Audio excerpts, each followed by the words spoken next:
নমস্কার, আমি অরিত্র ঘোষ। আমি একজন certified diabetes educator, certified renal nutritionist, certified diabetes self management educator and trainer. আমি ডায়াবেটিস রোগীদের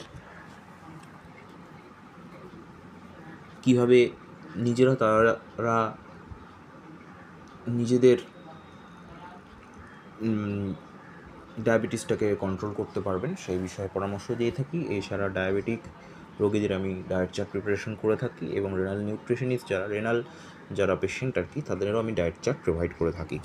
তো এই ক্ষেত্রে আমি আজকে যেটা নিয়ে আলোচনা করব সেটা হচ্ছে আমাদের একটা গুরুত্বপূর্ণ বিষয়, সেটা হচ্ছে ডায়াবেটিস এবং ঘুম।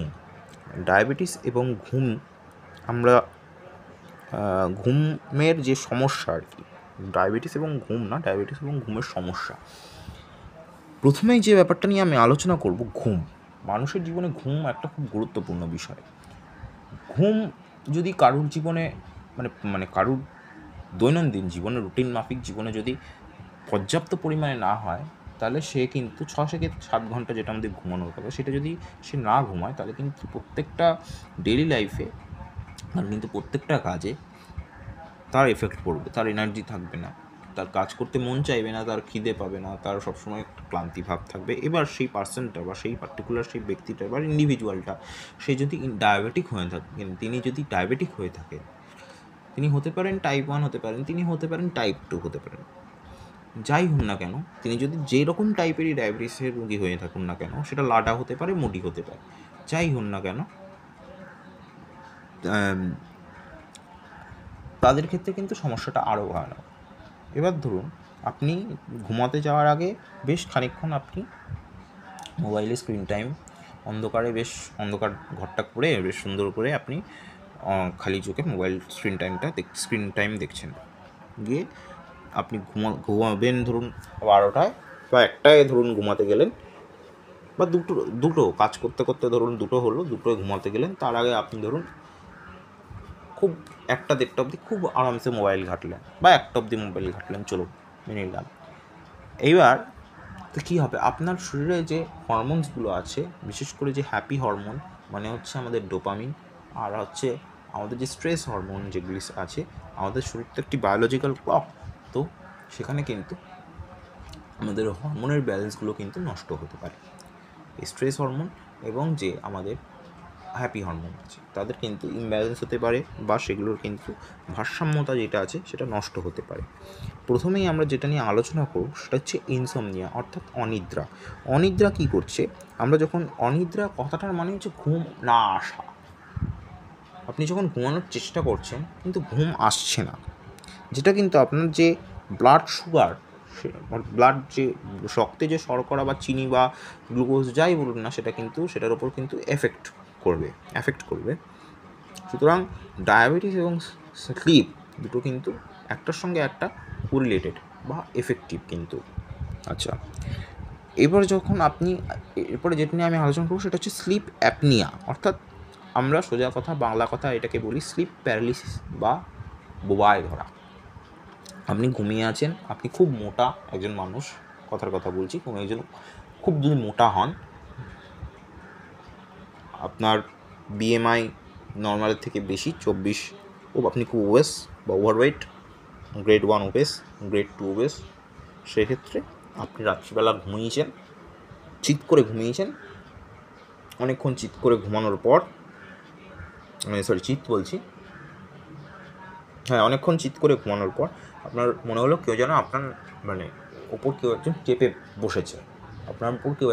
বসেছে, চেপে বসার পরে আপনার মুখটাকে এমনভাবে ধরে আছে, মনে হচ্ছে আপনি মরে যাবেন দম বন্ধ হয়ে। এটা আমরা বলে থাকি বিজ্ঞানের ভাষায় স্লিপ প্যারালিসিস। আর যারা জানেন না, যারা একটু আমি লেম্যানদের কথা বলছি, তারা বলবেন বোবায় ধরেছে।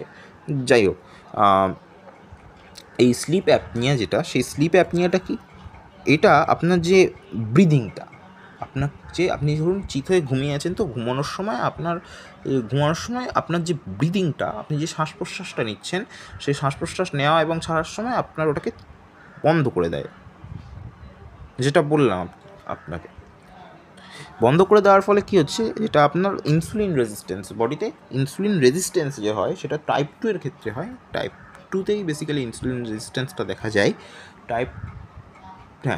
ইনসুলিন রেজিস্ট্যান্সটা কিন্তু আপনাদের শরীরে বাড়িয়ে দেবে এবং ডায়াবেটিসকে আরও খারাপ করবে। এরপরে আসছে restless leg syndrome. Restless leg সিনড্রোমটা কি? রেস্টলেস লেগ সিনড্রোমটা হচ্ছে একটা, আপনি ঘুমিয়ে আছেন, ঘুমানোর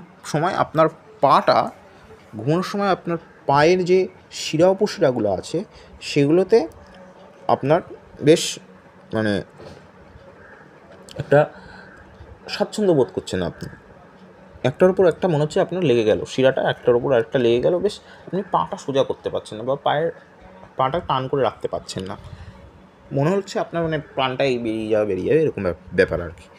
তো যাই হোক, আপনার একটা আনকমফোর্টেবল একটা সেন্সেশন তৈরি হওয়া যে পায়ে, এটা কিন্তু আপনার ঘুমটাকে কিন্তু ডিসরাপ্ট করতে পারে, ঘুমটাকে কিন্তু একটা মানে বিরক্তিকর জায়গায় পৌঁছে যেতে, আপনি ঘুমাতে পারবেন না, সেই যে যন্ত্রণা সেটা ইয়েতে আপনি ঘুমাতে পারছেন না। এটাকে কিন্তু একটা কারণেই হয়, বেসিক্যালি আপনার পাটা মানে অক্সিজেনটা পায়ের শিরাতে ঠিকমতো পৌঁছচ্ছে না, আপনার আর্টারি ভেন্সে অক্সিজেনটা ঠিকমতো পৌঁছচ্ছে না, যার জন্য ওই অবস্থাটা হচ্ছে।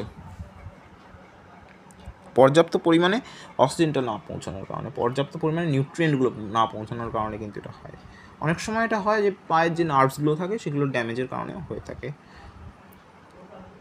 আচ্ছা, এবার হচ্ছে নকটুরিয়া। নকটুরিয়া অর্থাৎ আপনি যখন রাত্রিবেলা ঘুমিয়ে আছেন, আপনার বারবার বাথরুম পাচ্ছে প্রচণ্ড, আপনি একবার গেলেন বা শুয়ে আছেন, একবার গেলেন, দুবার গেলেন, তিনবার গেলেন, চারবার গেলেন, এরকম আপনি ধরুন আধ ঘন্টা বা 1 ঘন্টা, দেড় ঘন্টা অন্তর আপনি বাথরুমে যাচ্ছেন। কোনো সময় আপনি ঘুমিয়েছেন রাত্রির 12টা থেকে 1:30টার সময় একবার গেলেন, আবার 2:30টার সময় একবার গেলেন, 3:30টার সময় একবার গেলেন, 4টার সময় একবার গেলেন, 4:30টার সময় একবার গেলেন, এই যাচ্ছেন, আপনার কিন্তু বারবার যে আপনাকে বাথরুমে যেতে হচ্ছে, আপনার কিন্তু নষ্ট হচ্ছে ঘুমটা। এটাকেই আমরা নকটুরিয়া বলে থাকি। এর পরের ভিডিওতে আমি আলোচনা করব যে আপনার কী ইম্প্যাক্ট আসতে পারে।